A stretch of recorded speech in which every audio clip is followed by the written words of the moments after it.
Hello everyone, welcome to my channel. ఇవాళ AP DCET part B math day 18. Previous day ఎవరైతే చూడలేదో వాళ్ళు description బాక్స్లో లింక్ ఇస్తున్నాను, చూసేయండి. వీడియోని లైక్ చేయండి, ఇంకా లైక్ చేయకపోతే. ఎవరెవరైతే సబ్స్క్రైబ్ చేసుకోలేదో సబ్స్క్రైబ్ చేసుకోండి. ఇవాళ questions: find the interval in which the given function is strictly increasing. ఒక ఫంక్షన్ స్ట్రిక్ట్గా ఇంక్రీజ్ అవుతుంది అంటే ఇది డిఫరెన్షియల్ ఈక్వేషన్స్కి సంబంధించింది అని అర్థం. ఆ క్వశ్చన్ మీకు ఏ లెసన్ నుంచి వచ్చింది అనేది ఐడియా ఉండాలి. సో వాడిచ్చిన ఫంక్షన్ని f(x) అనుకోండి. మీరు ఆ ఫంక్షన్ అనే టర్మ్ చూడగానే అది డిఫరెన్షియల్స్లోదని గుర్తుపట్టాలి. ఇప్పుడు ఆ ఫంక్షన్ని f' కనుక్కోండి. దాని డెరివేటివ్ని >0 తీసుకుంటే స్ట్రిక్ట్లీ ఇంక్రీజింగ్ కండిషన్ని సాటిస్ఫై చేసినట్టు. మీకు x వాల్యూ >(-1) వచ్చింది అంటే -1 అనేది ఇంక్లూడ్ చేయకూడదు. సో ఓపెన్ ఇంటర్వెల్ అంటే పెరాన్సిస్తో రిప్రజెంట్ చేస్తారు. దాని లిమిట్స్ ఎక్కడి నుంచి -1 నుంచి ఇంకా చివరి వరకు, ఎంతవరకు అంటే ఇన్ఫినిటీ వరకు. అవి రెండు ఇంక్లూడ్ అవ్వకూడదు కాబట్టి పెరాన్సిస్ బ్రాకెట్స్ వాడాం. Next question: find the equation of the plane passing through the point and parallel to the plane. వాడు ప్యారలల్ అనగానే ఆ ప్లేన్ ఈక్వేషన్ వచ్చే ప్యారలల్ ఈక్వేషన్ రెండు సేమ్గా ఉంటాయి except for the constant k అనేదే మారిద్ది. సో ఇచ్చిన ఈక్వేషన్ యాజ్ ఇట్ ఈస్గా రాసేసుకొని కాన్స్టెంట్ ప్లేస్లో k పెట్టేసుకోండి. వాడు ఒక పాయింట్ గుండా పాస్ అవుతుంది అన్నారు. సో ఆ 111ని xyz ప్లేస్లో సబ్స్టిట్యూట్ చేయండి. k వాల్యూ వచ్చేసిద్ది, సబ్స్టిట్యూట్ చేయండి. మీకు వచ్చిన ఈక్వేషనే parallel equation passing through the given point.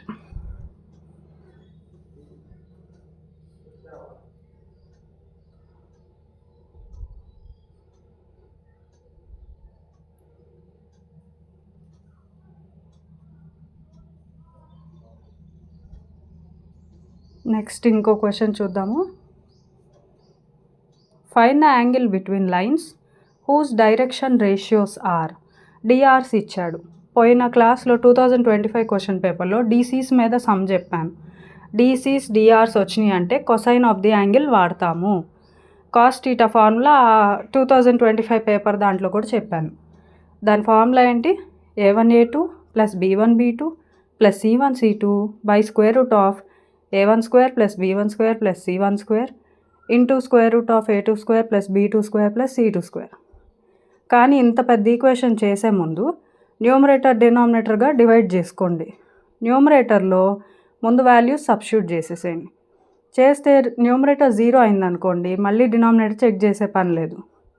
ఒక్కోసారి 0/0 కూడా రావచ్చు, అలాంటప్పుడు చెక్ చేసుకోవాలి. కానీ ఇది కనపడుతుంది, న్యూమరేటర్ 0 అయిపోతే value 0, theta value 90 degrees.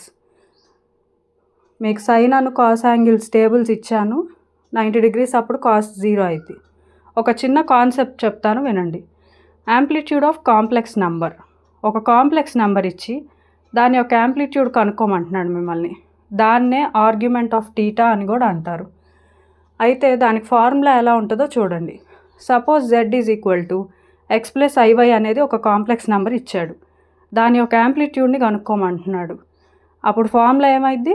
tan inverse of y/x. General amplitude formula ఏముంటుంది?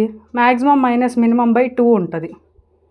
సో ఇది tan థీటాస్ కాంప్లెక్స్ నెంబర్స్కి ఫార్ములా ఇదన్నమాట. యాంప్లిట్యూడ్ z ట్యానుల్లో tan inverse of y/x. z1/z2 formula ఏముంటుంది? Amplitude z1 minus amplitude z2. దీన్ని మనం క్వశ్చన్స్లో చూద్దాం.